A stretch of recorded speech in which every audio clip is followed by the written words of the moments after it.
intense challenges, tense rivalry, and a satisfying ending. Each finale has its strong points, but what's the best total drama finale? To find the answer, I've ranked all of them based on 4 categories: finalists, tension, challenge, and outcome. So let's start with Total Drama Island 2007. Here we have the goth girl everyone had a crush on, and the heart-melting underdog. Now, Gwen won the most challenges and played a key role in Heather's downfall, while Owen was the fan favorite and the creator's favorite. 5 out of 5 for finalists. But you see, after Heather's elimination, it felt like all the danger was gone. Owen planned to have a big party if he wins, while Gwen promises she will split the prize if she wins. So, everyone was winning. Thus, it didn't really matter who got the money. That's why this finale gets a 2 out of 10 for tension. But now, let's talk about the challenge. Compared to the other finales, it's just a boring obstacle course. But since it's the first ever, I'll give it a 2 out of 5. The outcome? Well, the party, the happy ending between Gwen and Trent, and the payback they took on Chris. All of these make a hell of an ending, so I'm gonna give it a 5 out of 5. Total drama action. Now the finalists here are Beth and Duncan. My problem? Beth. I mean, she was basically just existing for 90% of the season. I think Lindsay should have taken her place in the finale, or even Harold. I mean, if you count all the team and the individual winnings, he has more wins this season than every other player. Plus, he had a big rivalry with Duncan. Yet Duncan is a great finalist who was constantly a strong player and had that villainous vibe needed in a finale. Thus, for the finalists, TDA gets a 3 out of 5. Now, in both Mutiny on the Soundstage and Aftermath 4, the odds were pretty tight. You never knew who was about to win up until the final voting. But at the same time, I can't say that I was wrapped around the TV while these episodes were playing. So, 3 out of 5 for tension. Now, when it comes to the challenge, the pirate theme was okay, while the ones from the Aftermath and the final vote were pretty boring. 2 out of 5. Now, regardless of whoever won, Duncan remained with Courtney and Beth with her strangely good-looking boyfriend Brady. So for the outcome, I'm gonna give it a 4 out of 5. Total Drama World Tour. Let's take a quick look at the finalists. Alejandro, the one who eliminated 58% of the cast and dominated the entire season. He's even hotter in person. Heather, ex-villain, Alejandro's biggest opponent, and his true love. The only woman I want to look at is you. You're so... whatever.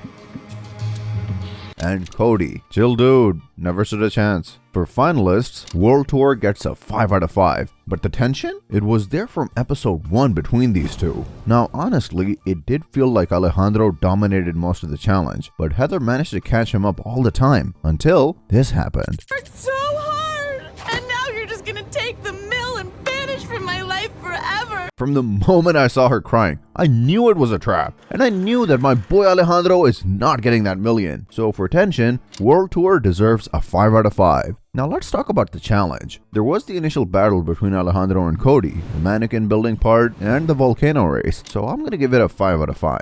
But now, let's talk about the outcome. As much as I love this finale, what's the point of watching it if the money gets burned? I mean, I get it. It's a total drama gimmick to make the winner lose the money so they have a reason to play again. But don't do that during the finale. For outcome, I'll give it a 2 out of 5. Total Drama Revenge of the Island. Cameron started the season as a bubble boy who could be bullied by a butterfly. But then he befriended these two, outsmarted Joe, and managed to trick Lightning into giving him an easy win. He had the best character development this season. Lightning? He rightfully punched his way around throughout the season, so both deserve to be there. That's why for the finalists, I'll give it a 4 out of 5. But now, let's talk about the tension. At some point during the season, these two kind of bonded a little, but after Cameron used him, Lightning took it a little bit too personal. I mean, he chose Cameron as his co-finalist just to have the chance to squish him, so I'll give it a 4 out of 5. Now, the challenge? Probably the most creative one yet. The first time it wasn't a race, an obstacle challenge, or any stuff like that.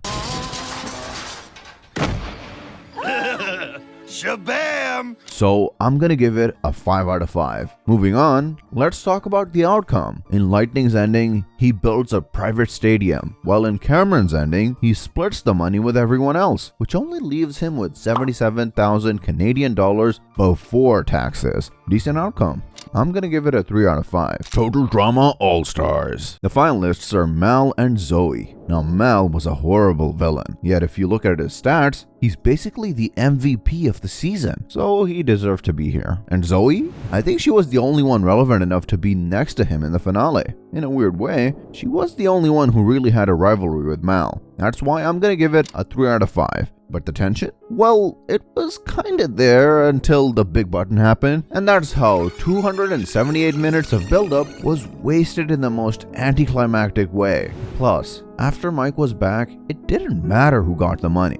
We all know that they were going to split it, so for tension, I give it a 1 out of 5. Now the challenge wasn't that bad, but it wasn't good either. I see it as a fancy obstacle course, so 2 out of 5. The outcome? Well, Mike and Zoe got their happy ending. But skip that, we lost Capo and Aqua. 1 out of 5. Total Drama Pahkitew Island. Here we have Sky and Sean. Now considering the Pahkitew cast, this was the best we could have got. She was like the beta version of Priya, while he was the male version of Axel. I'm gonna give it a 2 out of 5. Saying that, let's talk about the tension. There was no rivalry between the two of them, nor any reason why someone would be a better winner than the other, so the tension was pretty low for the first part. Then it got better when Chris changed the rules and said that Jasmine or Dave have a shot at the million. I was really afraid that Dave was gonna win, so I'll give it a 2 out of 5. Now the challenge was decent. I honestly enjoyed the part where Dave and Jasmine were back in the game for the million, but most of it was the same obstacle course, so I'll give it a 2 out of 5 again. Now for me, the outcome is pretty great. Either Sean and Jasmine built their dream bunker / fighting school / flower shop, or Sky gets to hire her Olympic trainer. But more importantly,